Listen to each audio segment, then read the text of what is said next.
இந்த மாணவிக்கு 21 வயசு தான் ஆகுது. நர்சிங் படிக்க கல்லூரிக்கு போன மாணவி இன்னைக்கு உயிரோட இல்லை. இந்த மரணத்துக்கு என்னதான் காரணம்? ஒரு செல்போன் விவகாரமா, இல்லை அந்த கல்லூரி நிர்வாகத்தை எதிர்த்து கேள்வி கேட்டதுனால இந்த மாணவி சூசைட் பண்ணிக்கிட்டாங்களாம்.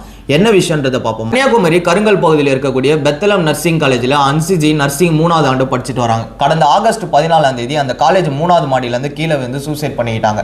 இந்த சூசைடுக்கு ரெண்டு தரப்பு ரெண்டு வாதம் வைக்கிறாங்க. ஒரு தரப்பு என்ன சொல்றாங்க, இந்த காலேஜில் கொஞ்சம் மாசத்துக்கு முன்னாடி விடுதி உணவு சரியில்லைன்னு சொல்லி ஒரு போராட்டம் நடந்துச்சு. அதில் சில மாணவிகளை டிஸ்மிஸ் பண்ணாங்க. சில மாணவிகளை அந்த நிர்வாகம் கரெக்டாக டார்கெட் பண்ணி அவங்கள மன உளைச்சலுக்கு ஆளாக்கியிருக்காங்க அப்படின்ற ஒரு குற்றச்சாட்டு வைக்கிறாங்க. அதனால அந்த பெண் சூசைட் பண்ணியிருக்கலாம் அப்படின்றத சொல்றாங்க. இன்னொரு தரப்பு என்ன சொல்றாங்கன்னா, இந்த மாணவி கல்லூரிக்கு செல்போன் எடுத்துட்டு வந்தாங்க. அது நிர்வாகம் கண்டிச்சது மட்டும் இல்லாம அந்த மாணவியை டார்கெட் பண்ணி அடிக்கடிக்கு மன உளைச்சலுக்கு ஆளாக்கியிருக்காங்க அப்படின்றத இன்னொரு குற்றச்சாட்டை வைக்கிறாங்க. ஆனா இதுக்கு சாட்சியா சில ஆடியோவும் அவங்க ஃப்ரெண்ட்ஸ் வாக்குமூலம் கொடுத்தது சில இருக்கு அப்படின்றது உண்மை வெளியே வந்திருக்கு.